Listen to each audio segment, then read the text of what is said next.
I'm a guy that's 25. Lego Star Wars is my life. I like Ryan Johnson. I'm Rich Boy J. Hello boyos, Rich Boy J are back with another video, and this is going to be another episode of Your Questions Answered. If you're not familiar with the series, this is a Q&A series I do, so if you want to see one of your questions answered, leave it in the comment section below. Make sure it's Lego Star Wars or Lego Star Wars related, and then check back next week to see if you made the cut. The first question this week comes from Tiny Fronts 2. He says, "Hey Jay, I've noticed a bunch of different Black Series figures throughout some of your videos. So will you ever show off your Black Series figures in a video or something?" This is something that I've kind of been planning on doing. I was collecting Black Series figures pretty heavily back in the day, maybe like Force Awakens, Rogue One, Last Jedi time period. I kind of fell off around Solo and The Rise of Skywalker, but recently I've been buying a lot more, which has been very exciting. Lego is so cool, but there's something unique about the posability and detail you get in Black Series figures that makes them an attractive thing for me to collect. I haven't done a video on it yet. I've really just been collecting them, but if you guys are interested in seeing a Black Series video, put it in the comment section below. I'd love to know what you guys would think about seeing my Black Series collection. I think I have around maybe at least 50 figures now, which is kind of ridiculous to think about because these things are not cheap, but they're a lot of fun. I love collecting them. I love posing them. I actually just recently got Obi-Wan from episode 2, got him right here. He's been sitting in front of me. I've been having a lot of fun going back and buying some Black Series figures that I've been missing out on. So if you want to see my Black Series figure collection, let me know in the comment section below. If there's a lot of interest, I might do that video sooner rather than later. Next question comes from Playmation Shorts. He says, "Some days, do you ever feel unmotivated to work on your MOCs/Lego projects and would rather do something else some days and come back to it later? Or are you always ready to build no matter what?" I'd like to say that some days I'm definitely more unmotivated than others. It really just depends on what I'm working on. If it's something that I've been really thinking about how I'm going to build and I have some pretty good ideas for how I'm going to incorporate certain building techniques into the build, I'm usually just very anxious to build. It's kind of hard for me to not be building. And for someone like me who's working on such a large project, I'm building so often that I honestly feel like I don't get time to contemplate whether or not I do or do not want to build. It's just something that's become a habit of mine, something that I just do. I wouldn't say that it feels like work yet, though. I think a super important thing for me is that I want building to be a fun experience. I don't want to get to the point where I feel obligated to build or that it's a chore rather than something that I want to do, something that I'm very creatively inspired to create. Having been working on Starkiller for so long, I can say I am getting to the point where I'm like, okay, I really just want to see this thing complete. This is the longest time by far that I've ever worked on any MOC. So I'm really anxious to see this thing finally done. And we're getting there. We've made some significant progress. It makes me so happy to go back into the other room and look at the stage area or look at the hangar that I've built or even these giant sections behind me. But I really do just want to finally see this MOC come together. One, for my own sanity, but two, just to show the world what is probably going to be the largest Lego Star Wars MOC ever created. So super hype about that. Next question comes from Ethan Wilson. He says, "Do you like custom or normal minifigures more?" I personally feel like customs try to add too much detail and kind of takes away from the toy aspect. I prefer the simple and accurate look of normal Lego. I definitely think there's something to be said for over detailing minifigures, and we've even seen Lego do this on occasion. I would point to the Luke Skywalker or the handsome Squidward Luke Skywalker figure that came in the UCS Sandcrawler, and even the Uncle Owen in that set to a certain extent.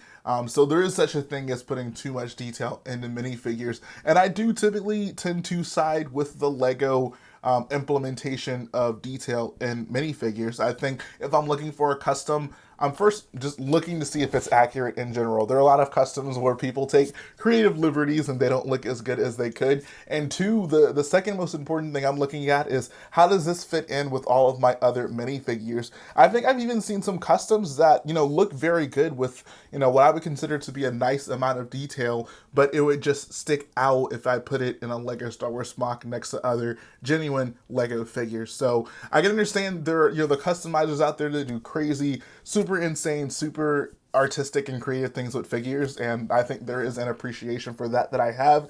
But for me, as a collector, I'm looking for something that fits in with other minifigures I have. Next question comes from Wex Bricks. He says, you said you were interested in doing like a second animations channel. What would be the first animation you would do on that channel? That's a great question. So I think I've spoken a little bit here on this channel about how one of my biggest goals in terms of Lego is to at some point redo the prequels as full feature-length brick films, and that's something that I absolutely will do at some point once. I don't know, I want to need a lot of time for that. I want to need a lot of Lego, a lot of people to help me out on a big project like that, but I'm looking forward to doing that someday. I think it'll be a super fun thing to do. But as for what project I would first do on my animations channel, honestly, I think I would really want to hone back in on my Lego wrestling brick film series. There might be some of you right now watching this video who found out about me through that. I mean, I still from time to time get comments of people asking when is going to be the next episode of your Lego wrestling series. And that's something that still means a lot to me. I'm still a wrestling fan, and I still want to create Lego wrestling shows. I fell in love with that back when I was younger, and I'd still say that there is a big part of me that is passionate about that. At this point in my life, though, it really is a matter of priorities and trade-offs, right? Like, how do I spend my time? Do I do this Star Wars stuff, which I'm super passionate about? I would say there's nothing more creatively that I'm passionate about than Lego Star Wars, or do I try to sacrifice some of that by trying to do Lego wrestling? So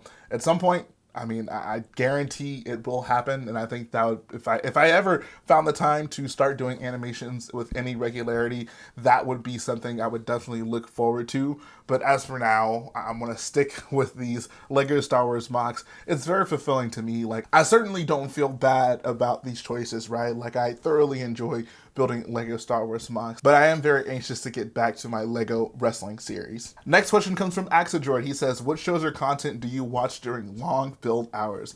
This is a great question because this is something that I'm always doing. I'm always building, and I'm always looking for new content to be watching while I'm building. I feel like right now The Simpsons is my go-to. It's a wonderful show. Simpsons probably is my favorite TV show other than like Breaking Bad. So Simpsons is just such a reliable go-to. Like, if I want to just have some very interesting, funny background noise, something I can glance at every now and again, Simpsons is the perfect way to go. I know some people might try to throw in a Star Wars film. I, for one, just can't watch Star Wars while I'm building. It's just, like, I get too engaged with Star Wars. I'm going to be too focused on watching Star Wars if I try to look at that while I'm building.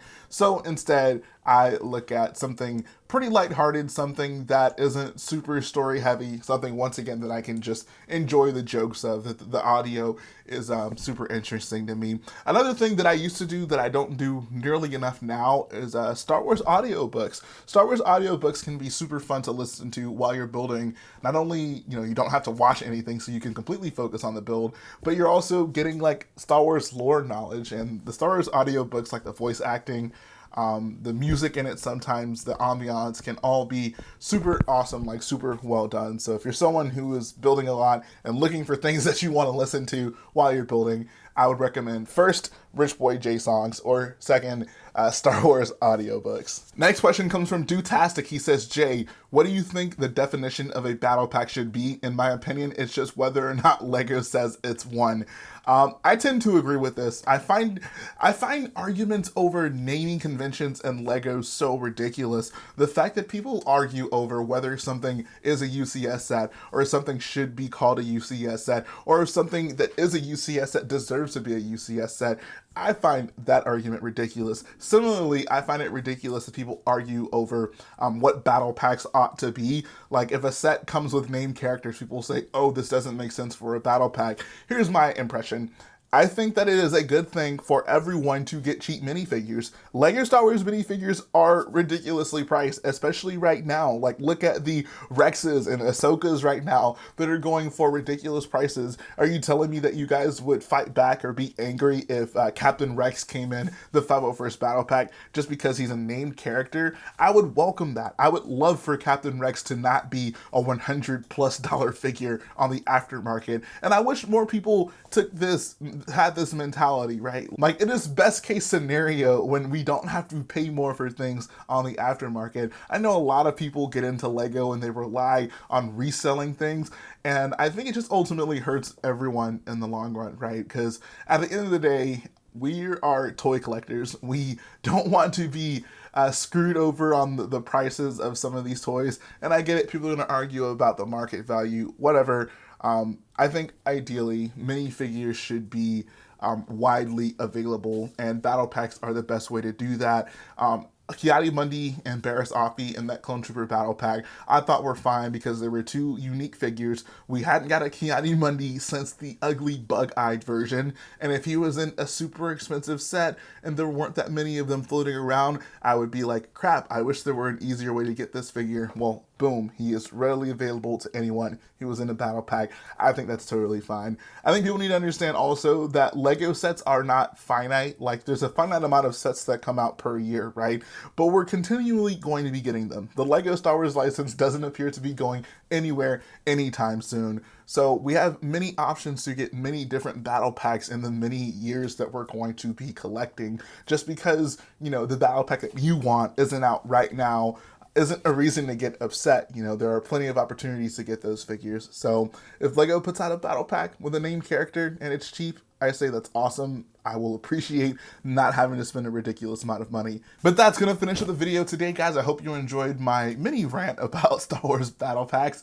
And yeah, that was a fun video to do. If you want to see your questions in the video, once again, leave it in the comment section below. Make sure it's Lego Star Wars or Lego Stars related, and then check back next week to see if you made the cut. If you guys like what I do, go ahead, support the video by hitting the like button, support the channel by smashing that subscribe button, and I'll be back again very soon.